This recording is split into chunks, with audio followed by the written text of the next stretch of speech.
In this lesson, we're going to discuss cost curves for particular firms. As we'll see, these cost curves are a way to characterize how firms operate and is very useful for examining what happens whether they're in competitive markets or in monopolistic markets, whatever. Cost curves really describe how the firm acts, and you'll see it'll be a very valuable way to think about the economic behavior of firms. When we think about cost curves and costs for a firm, it's very important to distinguish between what economists call the short run and the long run. In the short run, only some inputs to production can be adjusted, such as labor. It's not enough time to adjust all the inputs, such as capital. So only one or some of the inputs can be adjusted in the short run. In contrast, in the long run, there's enough time to adjust all the inputs, to get more capital, to get more factories, to get more machines, not only to hire more workers, which is really what the short run is all about. Today we're going to focus on the short run and later on consider the long run. When you think about costs, you've got to distinguish between what's called fixed costs and variable costs. Fixed costs is the amount that you have to pay for the trucks or the buildings or the terminals for a business firm. They're fixed during the period of consideration, fixed during this short run, as I put it. But in the short run, some things can be varied, and particularly the amount of workers can be varied. And that variance or changes in the amount of workers create something called variable costs. So again, fixed costs are the things that are not able to change much in the short run, not change at all in the short run. But in the short run, you can change your variable costs. This little picture illustrates this in the case of a company that's moving pianos. The business is here just moving things. And as you can see, you need some workers to move the objects, move the pianos, say, or the piano benches, whatever it is you're moving. And you can consider having more workers and therefore produce more. So on the left, you see an amount of workers that's required to get 5 moves in a day. And on the right, you see the number of workers required to get twice as many, 10 moves in a day. In both cases, the fixed costs, which is the moving trucks or moving vans and the terminals or the facilities where the trucks are parked or are serviced, they're fixed in both cases. So here we consider just the short run, again, where the capital, which is the trucks in this case, or the buildings, capital is fixed. You can see 4 trucks and 2 terminals in both cases, but the number of workers changes. And so what we're going to look at is what happens to costs when the number of workers change. And now I want to give an example. At the top of these blocks and the top of this sketch, you can see total costs are represented in 2 different cases. And total costs, as you know, depend on the sum of this fixed cost and variable costs. So now we want to look more carefully about what's going on at this firm, at this example firm, by looking at some particular data. What we want to do with this data is compute some things. And this is kind of a preview of what we want to compute, where we're going. First, we want to compute the average total cost.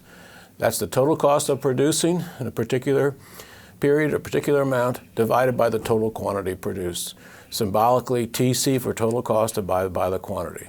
Sometimes economists call this cost per unit, just another way to describe average total cost. We also want to look at average variable cost. That's the variable cost, the cost of the workers in this particular case, divided by the quantity. And finally, we want to look at average fixed cost. That's the cost for the capital, that is the trucks and the terminals and the buildings. That's also going to be divided by the quantity produced, in which case we get average fixed costs. So again, in each case there's an average. There's average total cost, which is total cost divided by the quantity. There's average variable cost, which is variable cost divided by the quantity. And of course, average fixed cost, which is fixed cost divided by the quantity produced. Now let's look at some examples of how we compute these. This is costs at a typical firm. A typical firm could be moving pianos or whatever it happens to be. And as you see, look at this table carefully to start off. On the far left, we have the number of things that are produced. In this case, it's the number of pianos that are moved in a day. And I have that going down the column as more and more things are produced. In this case, more and more pianos are moved. And then in the next few columns, you can see the total costs, the fixed costs, and the variable costs. And as you can see, total costs rise as more is produced. Fixed costs do not rise. That's the amount that has to be paid for the capital. That's not changing because remember, this is a short run. Fixed costs are fixed in the short run. But then the third column of the numbers is the variable costs, and those do increase as more workers are hired. Now, to get these average things that we just defined, all we need to do is divide each of those columns by the quantity produced. So the column labeled average total cost just divides total cost by the quantity. And you can see as total costs are increasing, you hear on the far left-hand side of this table, the average total cost, at least for part of this thing, part of this expansion actually declines for a while because you're able to divide that total cost by larger numbers. Then you have the average fixed cost, and that certainly declines because you're taking a fixed number, like $300, and dividing it by more and more things. So if you divide 300 by 2, that's the average fixed cost when you're producing 2. In this case, it's 150. And then finally, the average variable cost, and you can see the behavior of the average variable cost as you come down the column. We've already talked about marginal costs, and remember, that's the change in total costs as you produce more. So now we're going to consider not only that marginal cost, which we've already considered, as I say, but also these average total costs.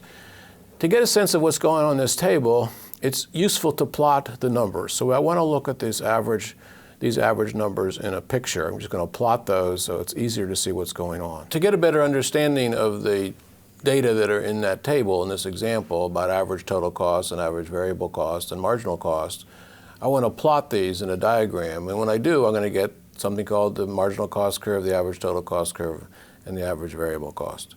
So let's just start doing that. We just plot the numbers here. And so first notice on the quantity, the horizontal axis, the quantity produced is plotted. On the vertical axis, we have dollars. Now we can just plot the points in that table.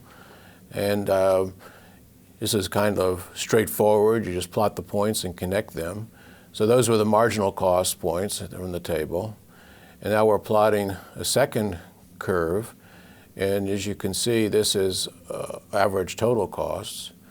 And below that, we're just plotting the average variable costs, the total amount of variable cost divided by the quantity.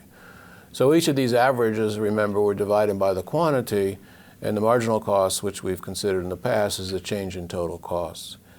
Now look at these curves carefully. First of all, you can see marginal cost through a large part of the range of production, 3, 4, 5 quantity. It increases. The marginal cost increases over time.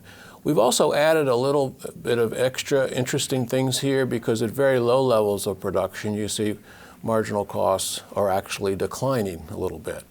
And the reason why marginal costs can decline when you're producing very small amounts there is that you can actually get more than double the amount when you double the amount of workers, or you can increase the workers by a percentage and get even more output. So think about the piano moving again. If you were trying to move one piano around, you might have one worker, and that would be great. It'd be kind of hard for one worker to move a piano. But if you had 2 workers, you could probably move 2 pianos much easier. You could probably even do more than 2 pianos with the same amount of work or even less work. And so in this case, the marginal cost of producing 2 pianos is less than the marginal cost of producing 1 piano. And it continues to decline through 3 pianos. But eventually, you have the marginal cost coming in, there's diminishing returns to labor, and again, you see the marginal cost starting to increase as normal. So other than that little dip at the beginning, this is just the kind of marginal cost curve we considered in the past. But now look at these average cost curves, average total cost or average variable cost. As you can see, first looking at average total cost, that comes down and then starts to increase. It comes down because you're able to reduce your average total cost because you're producing more. Basically, your fixed costs here are being spread around, and you're able to produce more because of that fixed cost being spread over a larger amount. So the total cost actually declines on an average basis, and you can see that quite dramatically in the picture. Average variable cost also declines, as you can see in the picture, and it's of course below the average total costs. And the difference between the two green lines, the difference between the average total cost and the average variable cost, is of course the average fixed cost, because that's the difference between total cost and variable cost is fixed cost. So you can see that's declining throughout. That difference between the two green lines gets smaller because your fixed cost is being divided by larger and larger quantities, and therefore the average fixed cost, which is what it is, declines. Now, when you look at a diagram like this, there's important things to notice. First, the marginal cost curve cuts through the average total cost curve. And it's very interesting. It cuts through the average total cost curve at almost the bottom point, in fact, literally the bottom point of the average total cost curve. And so what that means is that when average total cost is declining, marginal cost is below average total cost. And when average total cost is increasing, marginal cost is above average total cost. This is a common feature of averages. If you could think about people in a room of different heights, if someone comes in the room who's shorter than everybody else, it's going to bring down the average. So that marginal person coming in has a lower height, lower than the average, so the average comes down. Just as in this picture, the marginal cost is lower than the average. The marginal cost is lower than the average total cost, so average total cost comes down. Then if you look over on the far right of this picture, you see a situation where average total cost is rising, and that's just like the situation where a taller person came into the room, taller than average person came into the room, is going to raise the average. And so in this case, the marginal cost is greater than the average, and the average rises as a result, just a common feature of averages. The same kind of thing will occur with average total cost, but the most important thing here is average total cost is above average variable cost, and average variable cost rises over time after its bottom point as well. Now, there's certain interesting features that you always have to keep in mind when you think about cost curves like this, and I'm just going to list them here because what you need to do to use cost curves, you need to draw them. You need to sit down with a pencil and paper and draw them yourself. We're going to emphasize that a lot. You're going to get a lot of mileage out of these cost curves. So just remember what I just said. Marginal cost curve should cut through the average total cost and the average variable cost curves at their lowest point. That's what we saw in this example, and it's a general proposition. In addition, the average total cost curve and the average variable cost curve should get closer to each other as the quantity increases. That is, the gap between the two diminishes. And remember, the reason for that is average fixed cost declines throughout the range of production. And then to make the diagram a little interesting, a little flourish, you can add a little dip at the start of the marginal cost curve to represent the fact that marginal cost can decline actually at low levels of output.